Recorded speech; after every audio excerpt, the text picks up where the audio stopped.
ಭಕ್ತಿಯ ಧ್ಯಾನಕ್ಕೆ ಮೂಲ, ಬಸವನ ಕೀರ್ತಿಯ ಜ್ಞಾನಕ್ಕೆ ಮೂಲ. ಬಸವ ಎಂಬುದೇ ಭಕ್ತಿ ಕಾಣಕ್ಕೆ ಬೆಳೆಸಿದ್ದ ಮಲ್ಲಿಕಾರ್ಜುನ. ಬಸವಾದಿ ಪ್ರಮಥರನ್ನು ಸ್ಮರಿಸಿಕೊಳ್ತಾ ಜಗತ್ತಿನ ಎಲ್ಲ ದಾರ್ಶನಿಕರನ್ನು ಸ್ಮರಿಸಿಕೊಳ್ತಾ ಇವತ್ತು ಬಸವನಗೌಡರು ಪಾಟೀಲ್ ಮತ್ತು ಅವರ ಪುತ್ರರಾದಂಥ ಬಾಪುಗೌಡ ಪಾಟೀಲ್ ದಂಪತಿಗಳು ಇವತ್ತು ಶ್ರಾವಣ ಮಾಸದ ವಚನ ಶ್ರಾವಣ ಕಾರ್ಯಕ್ರಮವನ್ನು ಅವರ ಮನೆಯಲ್ಲಿ ಇಟ್ಕೊಂಡಿದ್ದಾರೆ. ಮೊದಲು ಅವರಿಗೆ ನಿಮ್ಮೆಲ್ಲರ ಪರವಾಗಿ ನನ್ನ ಪರವಾಗಿ ವಂದನೆಗಳನ್ನು ಧನ್ಯವಾದಗಳನ್ನು ಶರಣ.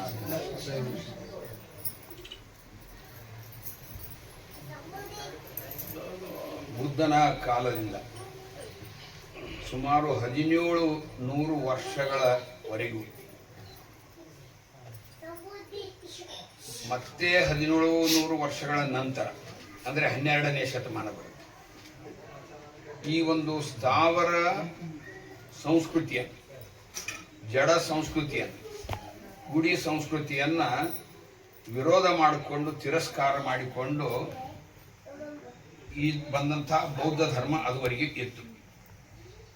ಆದರೆ ಬೌದ್ಧ ಧರ್ಮವನ್ನು ಹೆಚ್ಚು ಕಡಿಮೆ ಸಂಪೂರ್ಣ ನಾಶ ಮಾಡ್ತಾರೆ ಸನಾತನ ವ್ಯವಸ್ಥೆ.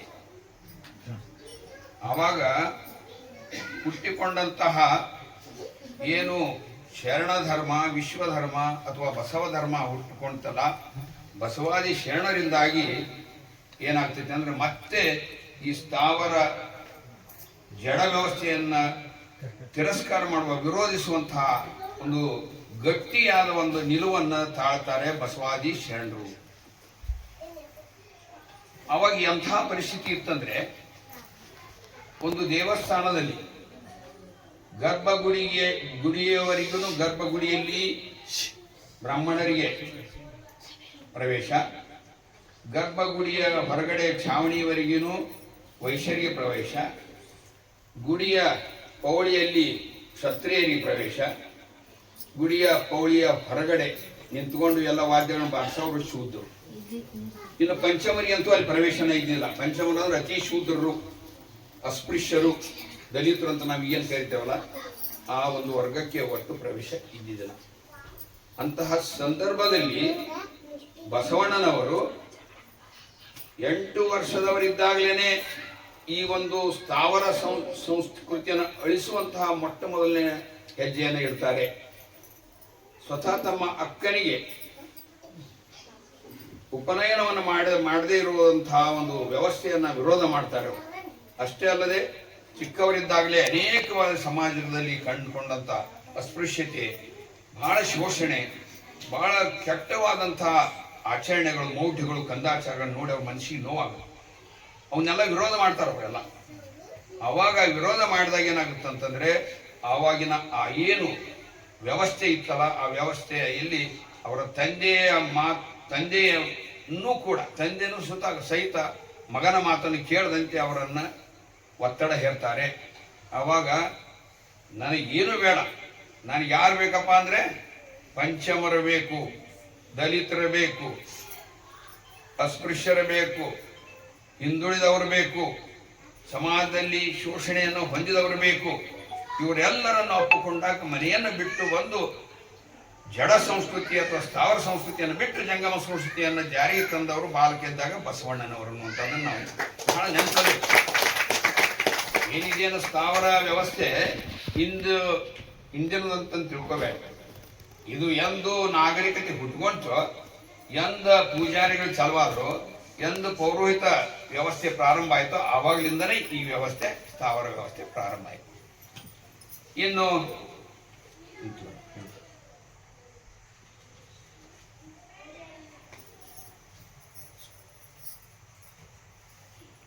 ಇದು ಏನ್ ಮಾಡ್ತಾರೆ, ಅವಾಗ ಒಂದು ಸಂದೇಶ ಇದು ನೋಡಿದ್ರೆ ಏನ್ ಅನ್ಸುತ್ತೆ ಅಂದ್ರೆ, ನಮಗೆ ಅವಾಗ ಸಮಾಜದಲ್ಲಿ ಭಯವೇ ಧರ್ಮದ ಮೂಲವನ್ನಾಗಿ ಮಾಡಿಕೊಂಡಂತಹ ಸಂಸ್ಕೃತಿ ಯಾವುದಪ್ಪ ಅಂದ್ರೆ ಸ್ಥಾವರ ಸಂಸ್ಕೃತಿ.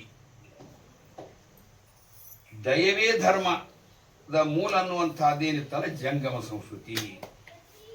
ಗೊತ್ತಾಯ್ತಲ್ಲ, ನಾ ಇದುವರೆಗೆ ಹೇಳಿದಂಥ ಪೀಠಿಕೆ ಏನಿದೆ ಅಲ್ಲ, ಭಯವೇ ಜನರ ಮನಸ್ಸಿನಲ್ಲಿ ದೇವರ ಹೆಸರಿನಲ್ಲಿ ಭಯಗಳನ್ನ ತುಂಬಿ ನೀವು ಇದನ್ನು ಮಾಡಿದರೆ ಹಿಂಗಾಗತ್ತ, ಹಿಂಗ್ ಮಾಡಲಿಲ್ಲ ಅಂದ್ರೆ ಹಿಂಗಾಗತ್ತೆ ಅಂತ ಭಯ ಈಗೂ ಇದೆ. ಇವತ್ತಿನವರಿಗೂ ಆ ಭಯದ ಮೂಲಕನ ನಮ್ಮನ್ನು ಆಳ್ತಾ ಇದ್ದಾರೆ. ಇವತ್ತು ಎಲ್ಲ ಪುರೋಹಿತ ವರ್ಗ ಅಂತ ಏನು ಹೇಳ್ತೇವಲ್ಲ, ಅರ್ಚಕ ವರ್ಗ ಅಂತೀವಲ್ಲ, ಅವರೆಲ್ಲರೂ ನಮ್ಮ ಮನಸ್ಸಿನಲ್ಲಿ ಭಯಗಳನ್ನ ತುಂಬಿಯೇ ಇವತ್ತು ಅವರು ಜೀವನ ಮಾಡ್ತಾರೆ. ಹಿಂಗಿರುವಾಗ ಇದನ್ನ ಬಸವಣ್ಣನವರು ಯಾವ ರೀತಿ ಕ್ರಮವಾಗಿ ಅದನ್ನ ಸುಧಾರಣೆ ಮಾಡ್ಕೊಂತ ಬಂದ್ರು ಅನ್ನೋದನ್ನು ಸಂಕ್ಷಿಪ್ತ ಮಾತಾಡ್ತೇನೆ. ಇವತ್ತಿನ ಪರಿಸ್ಥಿತಿಯನ್ನು ಸ್ವಲ್ಪ ನೋಡ್ಕೋಣ. ಇವತ್ತು ನಮ್ಮ ದೇಶದಲ್ಲಿ 1 ವರ್ಷಕ್ಕೆ 1 ಕೋಟಿ ವಿವಾಹಗಳು ನಡೀತಾವ. ಎಷ್ಟು ನಡೀತಾವ್ರಿ? 1 ಕೋಟಿ ವಿವಾಹಗಳು. ಒಂದು ವಿವಾಹದಲ್ಲಿ ಸರಾಸರಿ ಸುಮಾರು 25 kg ಅಕ್ಕಿಯನ್ನ ಅಕ್ಷತೆ ಅಕ್ಕಿನ ಜಾಸ್ತಿನ ಮಾಡ್ತಾರೆ. ದೊಡ್ಡ ದೊಡ್ಡವ್ರ ಮಂದಿ ಅರ್ಧ ಚೀಲ 50 kg 100 kg ಹೋಗ್ತಾವ ಅಕ್ಕಿ.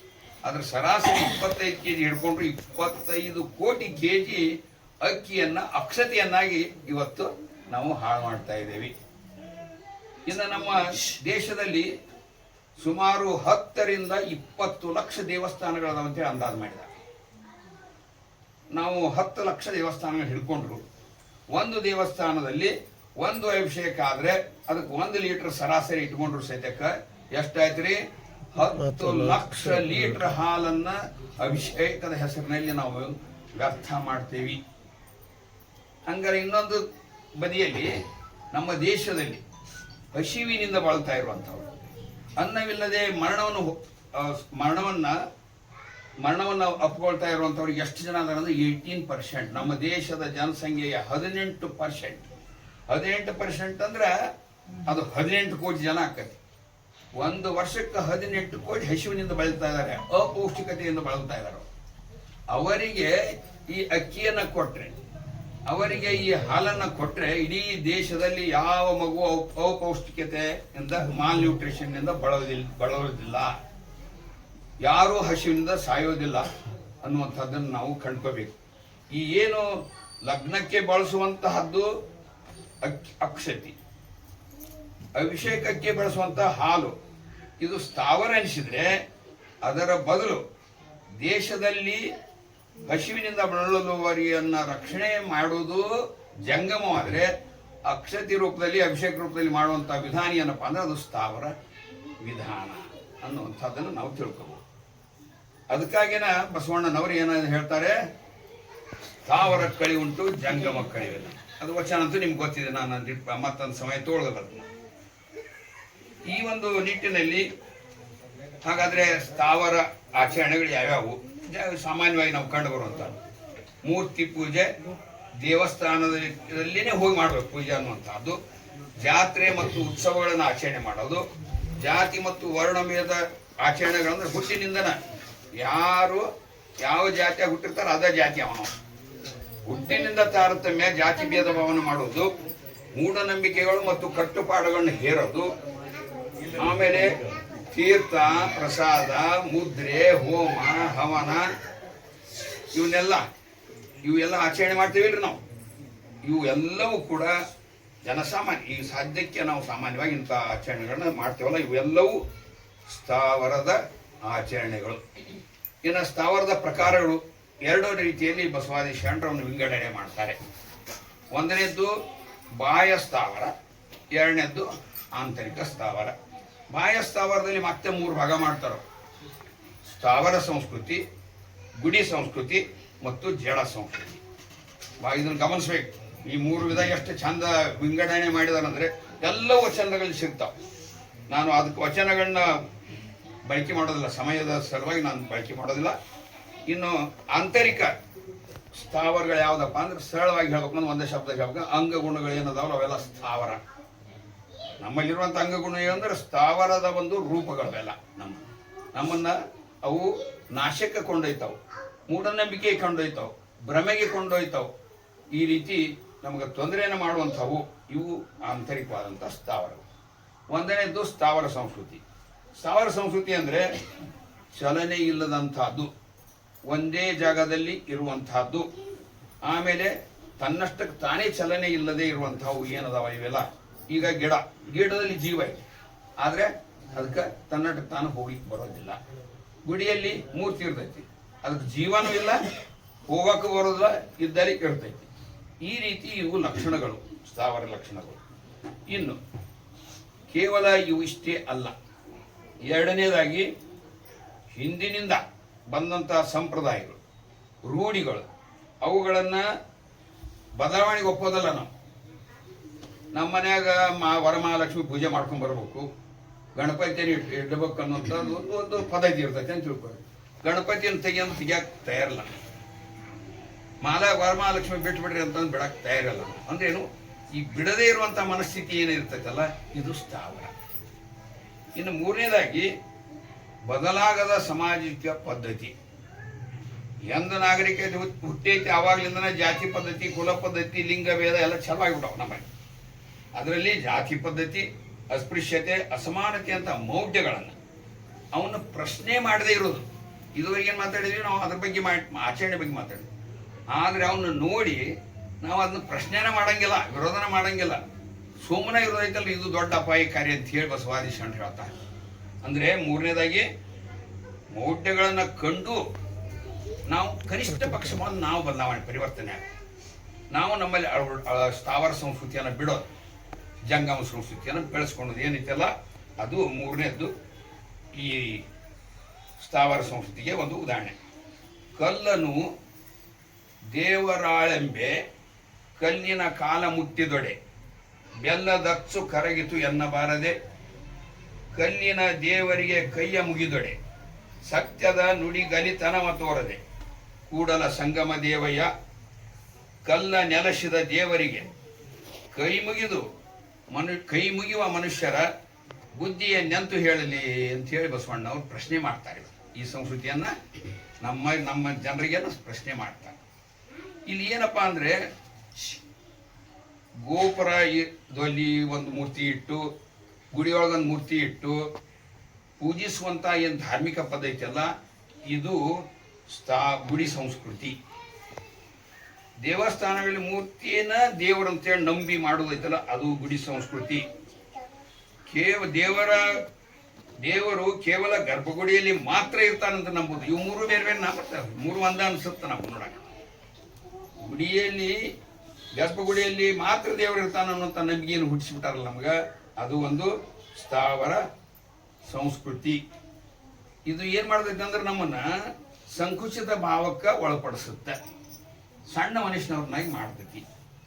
ಇನ್ನು ಇದಕ್ಕೇನು ಪರ್ಯಾಯ ಕೊಟ್ಟರು ನಮ್ಮ ಶರಣರು ಅಂತಂದ್ರೆ, ದೇವನೊಲಿಸಲು ಬಂದ ಪ್ರಸಾದ ಕಾಯ. ಅಲ್ಲಿಲ್ಲ ದೇವರು, ಪ್ರಸಾದ ಕಾಯದಲ್ಲಿ ದೇವರು ನೆಲೆಸಿದಾನೆ ಅಂತ ಈ ದೇಹಕ್ಕೆ ಪ್ರಸಾದ ಕಾಯವನ್ನಾಗಿ ಮಾಡಿದ್ರು, ಪವಿತ್ರ ಭಾವವನ್ನು ಕೊಟ್ಟರು. ದೇಹವೇ ದೇಗುಲ, ಜೀವವೇ ಜಂಗಮ ಅಂತ ಹೇಳಿ ಅವರು ಸಾರಿದ್ರು. ಕಾಯವೇ ಕೈಲಾಸ ಅನ್ನುವಂಥ ತತ್ವವನ್ನು ಪ್ರತಿಪಾದ ಮಾಡಿದ್ರು. ಭಕ್ತನ ಅಂಗಳವೇ ವಾರಣಾಸಿ ಅಂತ ಹೇಳಿದ್ರು. ಇನ್ನೇನು ಬೇಕ್ರಪ್ಪ ನಮ್ಗೆ? ಇಷ್ಟು ಹೇಳಿದ್ರೆ ಸಾಕಲ್ಲ ಸ್ಥಾವರ ಸಂಸ್ಕೃತಿ ಬಿಡ್ಲಿಕ್ಕೆ, ನಮ್ಮ ಮನೋಭಾವನ ಬದಲಾವಣೆ ಮಾಡ್ಕೊಳಕ್. ಇಷ್ಟು ಹೇಳಿ ಯಾರು ದೇವರು ಅಂತ ಹೇಳ್ತಾರೋ, ಸಮಾಜದಲ್ಲಿ ಕಷ್ಟಪಟ್ಟು ದುಡಿಯುವ ಕಾರ್ಮಿಕರು, ಕಾಯಕ ಜೀವಿಗಳೇ ನಿಜವಾದ ದೇವರು ಅಂತೇಳಿ ಅವರು ನಮಗೆ ಬೋಧನೆಯನ್ನ ಮಾಡ್ತಾರೆ. ಇನ್ನು ಗುಡಿ ಸಂಸ್ಕೃತಿಗೆ ಇನ್ನೊಂದು ಪರ್ಯಾಯ ಕೊಡ್ತಾರೆ. ಏನು ಮಾಡಿದ್ರು? ಪ್ರಾಯೋಗಿಕವಾಗಿ, ವೈಜ್ಞಾನಿಕವಾಗಿ ಅನುಭವ ಮಂಟಪ ಸ್ಥಾಪನೆ ಮಾಡಿ ಅಲ್ಲಿ ಎಲ್ಲ ಇಂಥ ಜಿಡ್ಡುಗಟ್ಟಿದ ಮೌಢ್ಯಗಳನ್ನು, ಕಂದಾಚಾರಗಳನ್ನು ಬಿಟ್ಟು ಹೋಗುವಂಥ ರೀತಿಯಲ್ಲಿ ಚರ್ಚೆ ನಡೆಸಿದ್ರು, ಸಾಧನೆ ಮಾಡಿದರು. ಒಬ್ರಿಗೊಬ್ರು ಅರಿವನ್ನು ಕೊಟ್ಕೊಂಡು ಸುಧಾರಣೆಯನ್ನು ತಂದರು. ಮತ್ತು ಇವತ್ತು ನಾವು ಬಾಪುಗೌಡ್ರ ಮನೆಗೆ ಇದು ಮಾಡಾಕತ್ತೀವಿ, ಅರಿವು ಆಚಾರ ಕಾರ್ಯಕ್ರಮ ಮಾಡ್ತಾ ಇದ್ದೀವಿ. ಇದು ಒಂದು ಸ್ಥಾವರದಿಂದ ಜಂಗಮದತ್ತ ಹೋಗುವಂಥ ಒಂದು ಕೆಲಸ ಅನ್ನುವಂಥದ್ದನ್ನು ತಿಳ್ಕೋಬೇಕು. ಇನ್ನು ಮೂರನೇದು ಜಡ ಸಂಸ್ಕೃತಿ. ವಚನ ಹೇಳಿದ್ರೆ, ಕಲ್ಲ ನಾಗರ ಕಂಡರೆ, ಇನ್ನೊಂದು ನೀರ ಕಂಡಲ್ಲಿ ಮುಳುಗುವಾರೆ. ಈ ಎರಡು ವಚನದಲ್ಲಿ ಸಾರ ಏನೈತಪ್ಪ? ವ್ಯಕ್ತಿಯ, ಸಮಾಜದಲ್ಲಿ ಮತ್ತು ವ್ಯಕ್ತಿಯಲ್ಲಿ ವಿಚಾರಶೀಲತೆ, ಯಾವುದು ಸರಿ ಮತ್ತು ಯಾವ್ದು ತಪ್ಪು ಅನ್ನುವಂತಹ ವಿವೇಚನೆಯನ್ನು ಕಳ್ಕೊಂಡ್ಬಿಡೋದು. ಈ ವಿವೇಚನೆಯನ್ನು ಕಳ್ಕೊಂಡು, ಯಾವಾಗ ವಿವೇಚನೆಯನ್ನ ನಾವು ಸರಿ ತಪ್ಪು ಅನ್ನೋದು ತಿಳ್ಕೊಳ್ಳೋದಿಲ್ವೋ ಅವಾಗ ನಾವೇನಕ್ಕಂದ್ರೆ ಮೂಢನಂಬಿಕೆಗಳಿಗೆ, ಕಂದಾಚಾರಗಳಿಗೆ ಒಳಪಡ್ತೀವಿ ನಾವು. ಅದಕ್ಕೆ ಆ ಅಂಧಾನುಕರಣೆಗಳನ್ನ ಮಾಡಕ್ಕೆ ಚಾಲು ಆಗುತ್ತೆ. ನಮ್ಮಲ್ಲಿ ಏನಾಗ್ತದೆ, ಜಡ ಸಂಸ್ಕೃತಿ ನಮ್ಮ ಮೈ ಬಿಡ್ತೈತಿ. ಇನ್ನು ಅದು ಅಷ್ಟೇ ಬಿಡೋದಿಲ್ಲ, ಅದು ಏನು ಮಾಡ್ತೈತಿ, ಎಷ್ಟು ದುಷ್ಪರಿಣಾಮ ಆಗುತ್ತಂದ್ರೆ ಇಡೀ ನಮ್ಮ ಮನುಷ್ಯತ್ವವನ್ನೇ, ಮಾನವೀಯತೆಯನ್ನು ಮರೆತು ನಮ್ಮ ಮಾನವೀಯತೆಯನ್ನು ಅಡುಗಿಡುವಂಥ ಪರಿಸ್ಥಿತಿಗೂ ತಗೊಂಡು ಹೋಗುತ್ತೆ. ಲಿಂಗಭೇದ, ಜಾತಿ ಭೇದ ಮತ್ತು ಜನರನ್ನ ಬಲಿಪಶು ಮಾಡೋದು. ಇವತ್ತು ನಮ್ಮ ದೇಶದಲ್ಲಿ ಜನರನ್ನ ಬಲಿಪಶು ಮಾಡಿನ ಅಧಿಕಾರ ಆಳೋದು, ಜನರನ್ನ ಬಲಿಪಶು ಮಾಡಿನ ಹಣ ಗಳಿಸೋದು, ಇದು ದೊಡ್ಡ ಸ್ಥಾವರ ಸಂಸ್ಕೃತಿ, ದೊಡ್ಡ ಜಡ ಸಂಸ್ಕೃತಿ. ಎಲ್ಲರೂ ಶೋಷಣೆಯನ್ನು ಮಾಡೋದು. ಒಬ್ಬ ತಲೆ ಬಡಿಯೋದು, ನಾನು ಉದ್ಧಾರ ಆಗೋದು, ನಾನು ತಲೆ ಬಡಿದು ಇನ್ನೊಬ್ಬ ಉದ್ಧಾರ.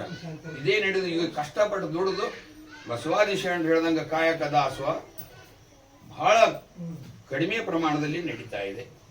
ಇನ್ನು ಈ ಜಡ ಸಂಸ್ಕೃತಿಗೆ ಶರಣರು ಏನು ಪರ್ಯಾಯ ಕೊಟ್ಟರು, ಅಲ್ಲಿ ಸಾವಿರಕ್ಕೆ ಕೊಟ್ಟರು. ಈಗ ಜಡ ಸಂಸ್ಕೃತಿಗೆ ಜಡ ಸಂಸ್ಕೃತಿಗೆ ಪರ್ಯಾಯ ಏನೇನು ಕೊಟ್ಟರು? ಕಾಯವೇ ಕೈಲಾಸ ಅಂತ ತೋರಿಸಿಕೊಟ್ರು. ಎರಡನೇದ್ದು, ಕೆಲಸವೇ ದೇವರೆಂದು ನಂಬಿ ಬದುಕುವ ಮಾರ್ಗ ಹೇಳಿಕೊಟ್ಟು ಜಡ ಸಂಸ್ಕೃತಿಗೆ ಪರಿಹಾರ ಕೊಟ್ಟರು. ಕಲ್ಲಿನಲ್ಲಿ ದೇವರನ್ನು ಹುಡುಕೋದು ಬಿಟ್ಟು ನಮ್ಮ ಅಂತರದೊಳಗಿರುವಂತಹ ಆತ್ಮ ಸಾಕ್ಷಿಯನ್ನ, ಜೀವ ಚೈತನ್ಯವನ್ನ, ಜ್ಞಾನ ಚೈತನ್ಯವನ್ನ ತಿಳ್ಕೋಬೇಕಂತೇಳಿ ನಮಗೆ ಬೋಧನೆ ಮಾಡಿದ್ರು. ಆಮೇಲೆ ಗುಡಿ ಸಂಸ್ಕೃತಿಯಿಂದ ಚರ ಸಂಸ್ಕೃತಿ ಎತ್ತ ನಮ್ಮನ್ನು ಕೊಂಡೊಯ್ಯುವಂಥ ಮಾರ್ಗಗಳನ್ನ ತೋರಿಸ್ಕೊಟ್ರು.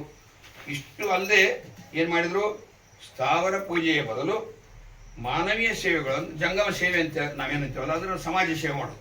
ಯಾರಿಗೆ ಅಗತ್ಯ ಇರ್ತೈತೆ ಅವ್ರಿಗೆ ಅನ್ನ ಕೊಡೋದು, ಬಟ್ಟೆ ಕೊಡೋದು, ಅಕ್ಷರಕ್ಕೆ ಅವ್ರಿಗೆ ಸಹಾಯ ಮಾಡೋದು, ಇಂಥವೆಲ್ಲ ನಾವು ಜಂಗಮ ಸೇವೆಗಳನ್ನು ಮಾಡಬೇಕು ಅಂತ. ಕೊನೆಗೆ ಕಾಯಕ ಮತ್ತು ದಾಸೋಹ ಮಾರ್ಗವನ್ನು ಅವರು ನಮಗೆ ಕೊಟ್ಟು ಈ ಜಡ ಸಂಸ್ಕೃತಿಯನ್ನು ತೊಡೆದು ಹಾಕಲಿಕ್ಕೆ ಪ್ರಯತ್ನ ಮಾಡಿದರು. ಇದು ಇದುವರೆಗೆ ಮಾತನಾಡಿದ್ದೇನಪ್ಪ ಅಂದ್ರೆ ಹೊರಗಡೆ ಇದ್ದಿದೆ ಸ್ಥಾವರ ಆಯಿತು. ಇನ್ನು ಆಂತರಿಕ ಸ್ಥಾವರ, ಬಾಹ್ಯ ಸ್ಥಾವರಕ್ಕಿಂತಲೂ ನೋಡಿದ್ದೇವೆ, ಬಾಹ್ಯ ಸ್ಥಾವರಕ್ಕಿಂತಲೂ ಆಂತರಿಕ ಸ್ಥಾವರ ಬಹಳ ಕೆಟ್ಟ, ಬಹಳ ಅಪಾಯಕಾರಿ. ಅದಕ್ಕೆ ಸದಾಚಾರ, ಸದ್ವಿಚಾರ, ಆಧ್ಯಾತ್ಮಿಕತೆ, ಲಿಂಗಾಂಗ ಸಾಮರಸ್ಯವನ್ನ ಮೂಲಕ ನಾವು ಸಾರ್ಥಕ ಬದುಕನ್ನು ಕಟ್ಟಿಕೊಡಬೇಕನ್ನುವಂಥ ಮಾರ್ಗಗಳನ್ನ ಹೇಳಿಕೊಟ್ರು.